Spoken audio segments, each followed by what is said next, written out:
see as an option here for Gavin Smith off the gate? Is it purely just staying out of trouble initially? He goes forward slowly, staying out of trouble. There'll be gallopers inside him, and then he works his way. He can't afford to hit the top of this crown on this camber wide too fast, because obviously, like anybody knows, it's like when you hit the wrong part of the road and it curves too much, you can go over the top. The horse could get unbalanced and gallop. He is a very, very smart horse. After this, most of these horses are going to the paddock. He's going to Australia for the Breeders' Crown. That's how much they think of him. They're a decent-sized punting stable. I'm not surprised by the fact he's in the 320.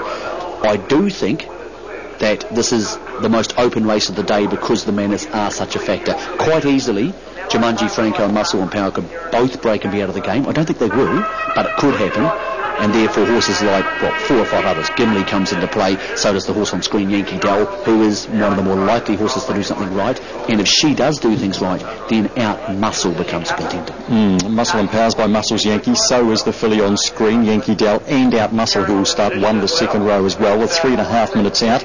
Greg O'Connor has been out and about down to the stables, was chatting to Nigel McGrath. Nigel has Gimli in the race, who's drawn very handily at gate number 2, has trotted 2 very nice races, most recently behind Castle Tony in the Sire Stakes, and prior to that to Jumanji Franco in the New Zealand Trotting Stakes. Nigel also has a good chance in the 4-year-old Ruby later with King Charlie. Let's hear what Nigel had to say about his charges today. Nigel, the inaugural duels last year, you had 4 runners in, but you've topped it this year with 5. Yeah, it's nice to have 1 or 2 in today, Greg. Big day about today. It certainly is great having the big money up. Let's talk about your 2-year-old Gimli. He's been good in his last couple, and second in the size, pretty much down to trotting all the way. Yeah, I'm pretty back from really. He's come a long way in a short time, and touch wood, he does do things right. From that good draw too, he's going to be a big help. Certainly is. He goes around in race number 2. Chile takes on some handy 4-year-olds in the 6th. Yeah, Chile's done a great job this year, and to be fair, he's not really a good miler. Look, he'll need a lot of luck. The only real show he's got is to go crazy up front, and he might get home for 4th or 5th maybe. Yeah, he's a one-trick pony normally, so 1 run at them, but he's a premier horse, so there's no reason why he can't run the times. Yeah, it deserves a spot. He's 3rd or 4th top qualifier, but like I said, there have been different type of races. There have been long-distance races and on the grass and whatnot, but like I said, he does deserve to be here, so with a bit of luck, he may follow placing. You've got 2 in the 7th, King Charlie and Lockberg. Let's start with King Charlie. Gee, he's had to get around some territory to qualify for this. Yeah, I felt sorry for me. In operation at the end of last year, and we gave him a decent spell when he kind of come to it quite late really to try to qualify. And he's done a lot of miles. He's been up and down the North Island and all sorts. But like he just scraped him. But he's a horse that goes pretty good. Won the second row. Yeah, it's not the best draw, but it may work out alright, and he's as good as most in that field, and he's got a good show. And Lockberg, she's just gone off a wee bit, but she again deserves her spot here. She won 4 or 5 of her first 6 starts. Yeah, that's right, Greg, and maybe just coming in a bit lately the last few months. Really, she's been on a bit of a downturn, but I've changed the training around a little bit. I spoke with the old trainer Mark Smith and had a good talk to him, and we have changed things around a little bit, and she's got a good driver on Anthony Butt today, so let's just hope she can maybe get a place. And James Ryan comes in off the ballot in the 8th, has barrier 1, but he may need more than that to beat this field. Yeah, to be fair, he's probably 1 or 2 too good for him in that race, so he's drawn 1, and obviously we'll be staying in the whole race and just hope for a bit of luck. Nigel McGrath there talking about his handful of harness jewels hopefuls today, Gimli, in this upcoming race. Greg O'Connor was the Quinella man in race number 1. Here he's gone 6 Jumanji Franco over, the 8 Muscle and Power and 2 Gimli inside the last minute of betting. Michael, your wrap on the 2nd.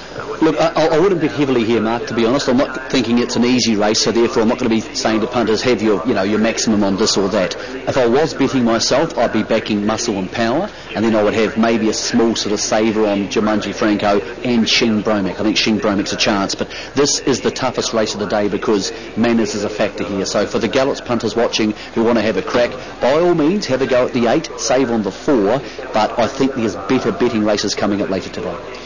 Last year, Petite Sunrise won in 2 minutes 03.2. Joanne trotted 158.5. The national record was raced, of course, by Alan and Lee Georgeson, who've got a very real chance in here, as you mentioned. Outmuscle, a workout winner here last week. A lot depends on here what happens off the gate. If Yankee Dell can lead, and it's a very good chance of staying close to the lead because it's a very well-mannered horse, that gives Outmuscle a great hope. Outmuscle could easily win. Did trot well at the workouts here last week. From one on the second line, if the good horses go forward and trot all the way, then it's going to end up back on the markers, which is not ideal to make it a winning chance. This is the most interesting race of the day in its own sort of way. It's much like a hurdle race, Mark. You have a bet, you take your chances, you cross your fingers, but either way, somebody here is going to come away with the race of their career so far, and maybe for the owner or trainer, one of the highlights of theirs. The favourite, as we score up, is now Jumanji Franco. As we head to the voice of the jewels, here's Tony Lee. And they have about 150 metres now. A little bit of trouble there. Jumanji Franco is off stride before the start. Springfield Nova's a wee way behind them. Let's have a look at them as they hit to the mile pole now. Ready. The racing in the Ruby. Well out of commission here is Duchenne's a long way behind them. Jumanji Franco still galloping, and one or two other breakers here. We've got Going Commando off stride and Castletonian's off stride as well. So plenty out of commission as they work into the first corner, and Yankee Dell went off stride into that corner. Meanwhile, Gimli hit the front. Over on the outside of it is Dream Machine, and here comes Muscle and Power. He's whipping up on the outside, very keen to lead. And as they swing into the stretch on their first occasion, Will and Wilwell, they've run 29 and 7 the first quarter. Favourite takes over now for Gavin Smith. Muscle and Power down past this very big crowd at Cambridge Raceway. Gimli second, third Dream Bromac. Dream Machine rather, back in behind that is Merckx. Then Shing Bromac 2 lengths away. Outmuscles behind that runner, further away Springfield Nova looking to get off the inside markers. Yankee Dell 3 lengths away trying to tag on, and the other 4 are out of it, and they are Going Commando, Jumanji Franco, Castletonian a long way back, and now Expensive and Duchenne is last of all, and they ran the second quarter in 31.9 the Ruby for the Trotters, and Muscle and Power does it okay. Right behind the leader here is Gimli for Nigel McGrath. Working forward now Dream Machine. Merckx behind that, and Outmuscles looking to go forward. He's going to get a nice position now. Back behind them Shing Bromac, Yankee Dell, and Springfield Nova is further away as they're about to work into the corner now coming up, and Muscle and Power is still the leader. Going up to have a little look at it as they're about to run to that quarter now in 30.1. The third quarter on the outside of it is Dream Machine. Gimli's awaiting the Christian Cullen passing lane, and Outmuscle has let go 3 wide around them. Merckx behind them, and then Shing Bromac as they swing. Muscle and Power goes for home.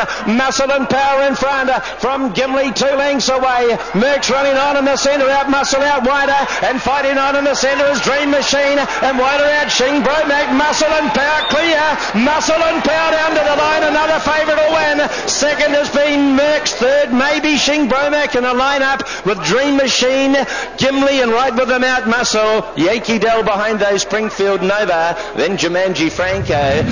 Further away when they've hit the line, Going Commando, Castletonian, who did it all wrong early, and Duchenne will be the last of them, and too good. Muscle and Power, $2.90. Look, he had to be good, worked early, but got to the front after the first quarter. Turned it up coming around the home turn, and has been simply too good for them. I think Merckx second, don't know third, maybe Gimli. Right there, Dream Machine. Wider out has been Shing Bromac, and Outmuscle not too far away from those in the finish. But Graham Rogerson and Peter Simpson take out the boutique lodgings. 2-year-old Ruby here. Muscle and Power and Manners, the 2-year-old colt by Muscle's Yankee out of Royal Heights. She was a Game Pride mare. Graham Rogerson is a part owner with E.J. Edwards, and Gavin Smith in the bike got him to the lead pretty early. Good run, the filly Merckx for second. Yeah, this was over a long way from home. This was unbeatable in front. Manners the key, as you said.